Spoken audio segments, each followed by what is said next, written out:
Khabib Nurmagomedov's head coach Javier Mendez on his podcast spoke on Khabib vs Justin Gaethje. He said that Khabib may feel uncomfortable without his father in his corner when the fight happens. I think that the fact that if I can't be in his corner or his father can't be in his corner, I don't think he'll feel comfortable fighting, to be honest with you. I think he'll do it, but he won't feel comfortable. So I don't foresee that happening. I either see myself or his father being in his corner. Because number one, if I can't be in his corner for his fight, then that means nobody from the U.S. can be in the corner either.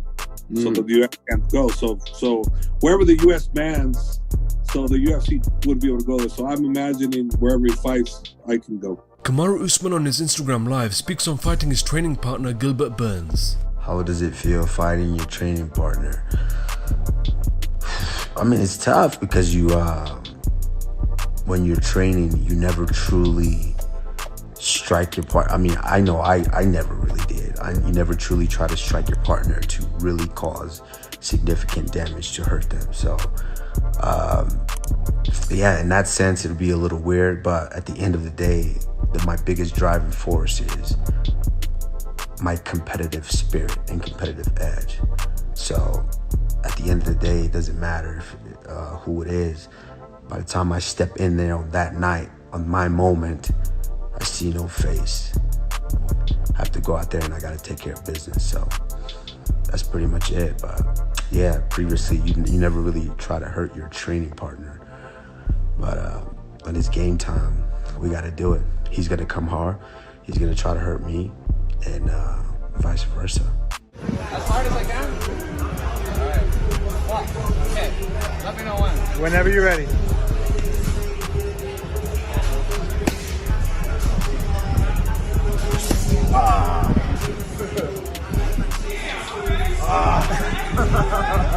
It didn't bring me down.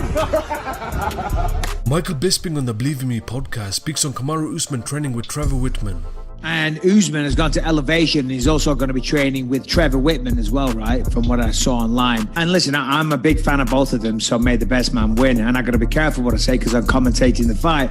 But you cannot doubt that I think it will be beneficial for Kamaru because he's going to a different environment, different training partners, and high-level coaches. I mean, Trevor Wittman, he is one of the best minds in mixed martial arts. You know, sometimes on the UFC broadcast, they have Trevor Wittman there.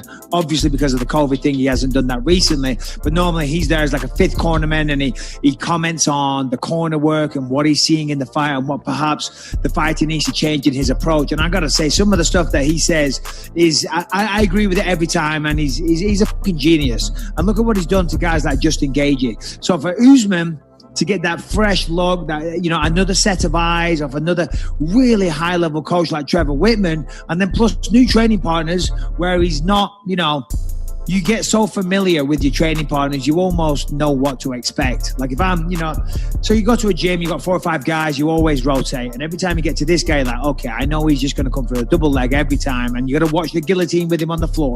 And then this guy, he's got a big right hand. You know Johnny's going to come with a big right hand. So you know your training partners. He's going up there to a new place, you know, so it's going to be a whole new challenge. He's going to learn some new things, some new drills. He'll probably add some new things. So I'm not saying that favors Kamaru in the fight, but it's definitely going to be beneficial in the training camp. I don't know what's happening, but like you're wrong because it looks like Henry's just lost Kamaru. I don't know if he's going to stay. Oh, you think? Oh, you think you've lost him for good? Well, you never know. He might go up there. Number one, they're at elevation, hence the name, but they're in Denver, the mile-high city. So he's going to have that, you know, the actual elevation training aspect. That's going to be beneficial. He might have that and think, wow, I need this every time in my life. He might go up there and just think, wow, this training's so good. Because unfortunately, sometimes the training isn't necessarily better.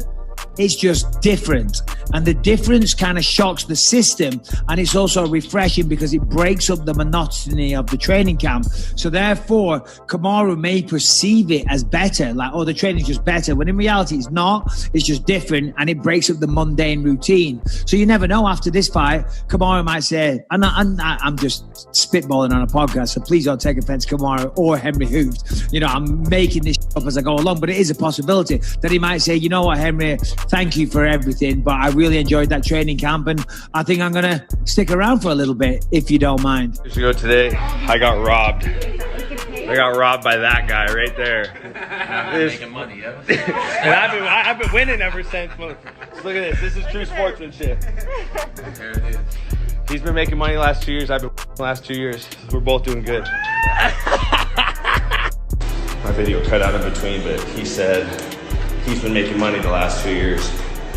And I told him I've been winning the last 2 years. Jorge Masvidal on his Instagram live says that he plans on fighting in 2020. They want to know if you're going to fight this year.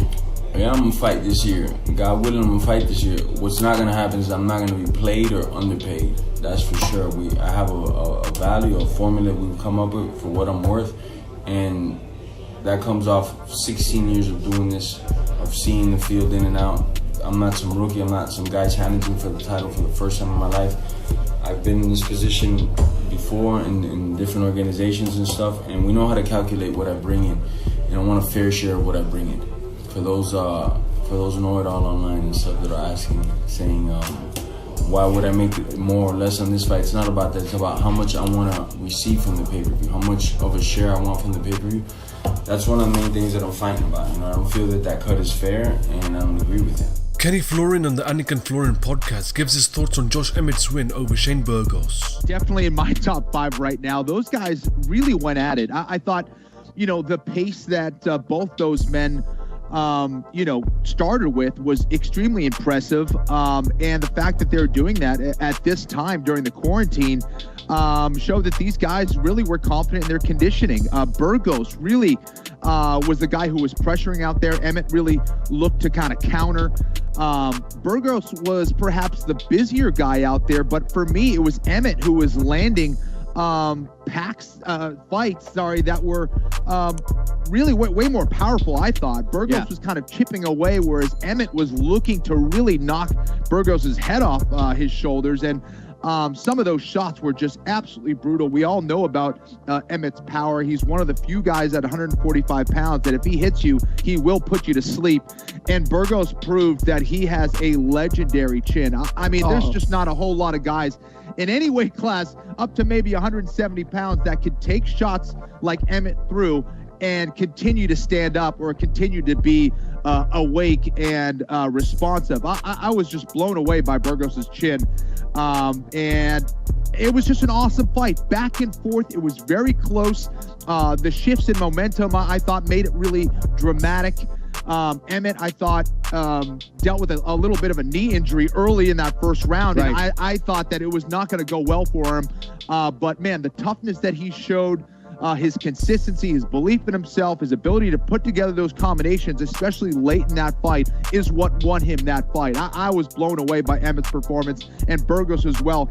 It was tremendous, and absolutely one of the best fights I've seen, for sure. I hope you guys enjoy my title. I thought that would be very intriguing to hear what I'm going to say about Mike Perry's girlfriend. Here's what I'm going to say. I think what he said yesterday was freaking awesome. He said something like, well, all I need is my girlfriend in the corner because all I need to do is give me a kiss and tell me to go kick somebody's ass. That's fantastic.